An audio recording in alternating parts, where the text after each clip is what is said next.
Only a day had passed since the assassin's blade cut through the heart of the Empire. Lady Melchior and her youngest son murdered beneath their own roof, while bells rang too late to save them. Grief had hardened into fury, and fury now searched for a place to fall. Across Calradia, the world did not pause. Far to the north, in the forests and hills of Battania, Seonon greeted the dawn as it always had.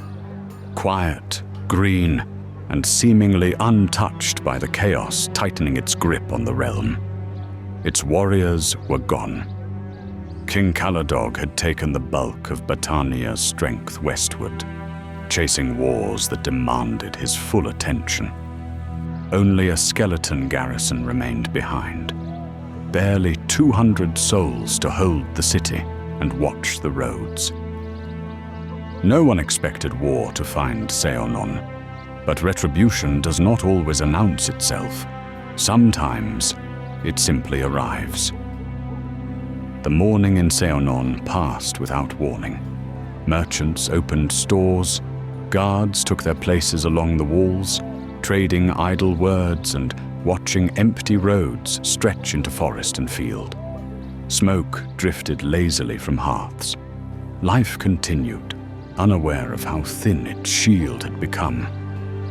Only 200 defenders remained, with no reinforcements, no expectation of battle. Battania's wars had been fought elsewhere, against Vlandian knights and distant foes.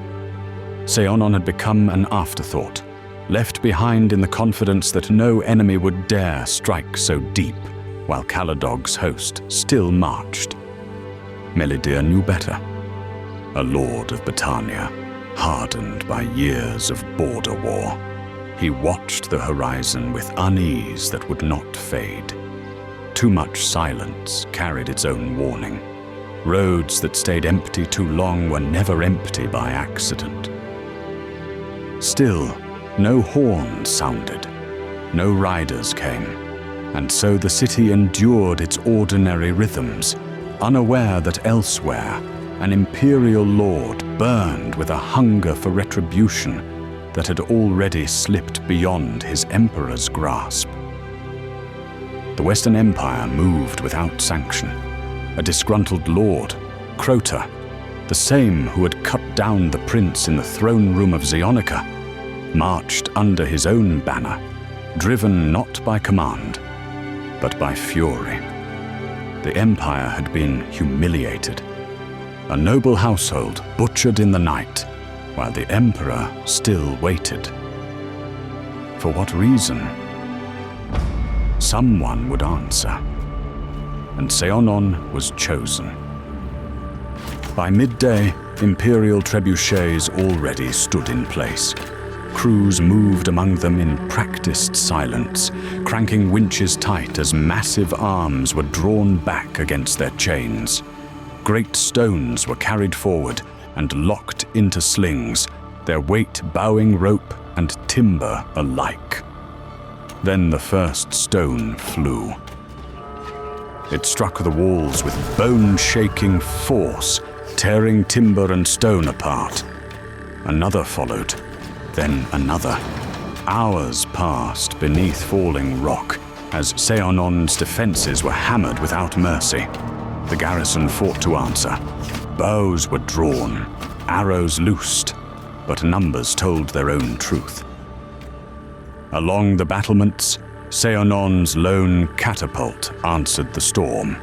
The arm swung, slow but defiant, and a single stone arced outward toward the imperial lines, a last stubborn gesture of resistance. Then the reply came. A trebuchet stone struck the battlements with brutal precision. The impact shattered the catapult in an instant. Wood bursting apart, iron fittings torn loose, the crew thrown screaming across the wall as firewood and stone rained down around them. When the dust settled, nothing remained but splintered beams and broken men. Seonon now stood exposed. And with that final defense silenced, the city lay open to Crota's fury. By late afternoon, the walls began to fail. With a thunderous collapse, Seonon was opened, and the Empire surged forward, unknowing or uncaring that they had begun a war their emperor had not ordered. Imperial soldiers poured through the breach. They found death, but not resistance. Scattered Battanian defenders fought where they could, cut down on the battlements, overwhelmed by sheer weight of numbers. The attackers pressed inward, blades raised, expecting a desperate defense that never fully came. Too few bodies, too little resistance. The city felt wrong. Streets stood eerily open. Homes lay abandoned. Barricades had not been raised where they should have been. The Empire advanced deeper, uneasy now, sensing the absence more keenly than any ambush. The Battanians hadn't fled. They had withdrawn to the landing in front of the old pond at the city's center, where the dirt road narrowed and stone gave way to earth. There, what remained of Seonon gathered. Barely 150 now. They split with discipline into 2 shield walls, forming a hard barrier across the road leading to the water. Wood and iron locked together with practiced weight, shields overlapping until no gap remained. Melidir stood behind them, not retreating, not rushing, choosing this ground. Their breath came heavy, but their eyes did not waver. This was not a last scramble for survival. This was a line drawn with intent. The Empire had taken the city, but the fight was not finished. The Imperial host poured through Seonon's empty streets, boots echoing where life had fled.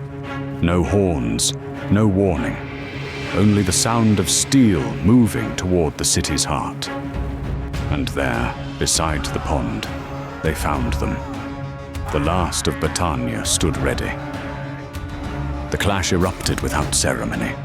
4-1, the Empire crashed into the first shield wall like a tide.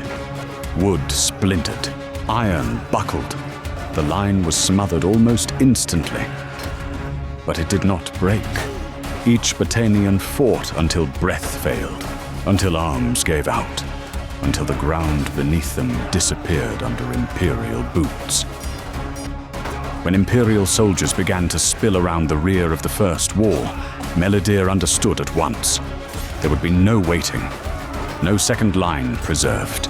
He surged forward. Axe raised, he drove into the press, not to win, but to hold, to kill, to make every step forward cost blood. Around him, the second shield wall collapsed inward as the Empire swallowed them from all sides. The crush became unbearable. Shields pinned, air stolen. Men fought packed so tightly they could barely lift their weapons. The first wall was almost gone now, only a handful still standing, lost in a sea of Imperial colors. At the rear, Melidir was encircled. He never hesitated. Strike after strike found him. Armor failed. Strength faded. Still he fought, until at last he fell upon the wooden log walkway, stretching over the pond behind him. Blood staining the planks where still water met firelight. Moments later, the last Battanians fell. Seonon burned, and with its fall, Battania lost not just a city, but a stand that would be remembered long after the flames died.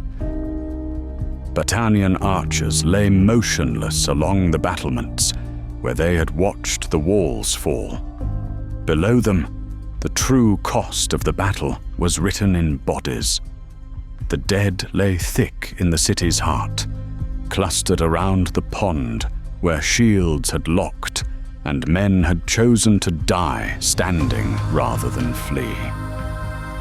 Smoke poured from rooftops. No victory cries followed the taking of the city. The Western Empire had struck Battania deep, but this blow had not been sanctioned. When word reached Emperor Garios, fury would follow, not only at the destruction, but at the defiance. Yet what he would fail to grasp was how tightly Crota's banner now bound those who followed him. This assault had not been the act of a rogue lord alone. It had been answered willingly. Loyalty, once tested, had revealed itself. And that truth would matter far more than the city that burned. This was no simple conquest, no isolated act of war. It was a spark, cast into a realm already soaked in oil. The War of Eight Banners had claimed another city. What it would claim next remained unanswered.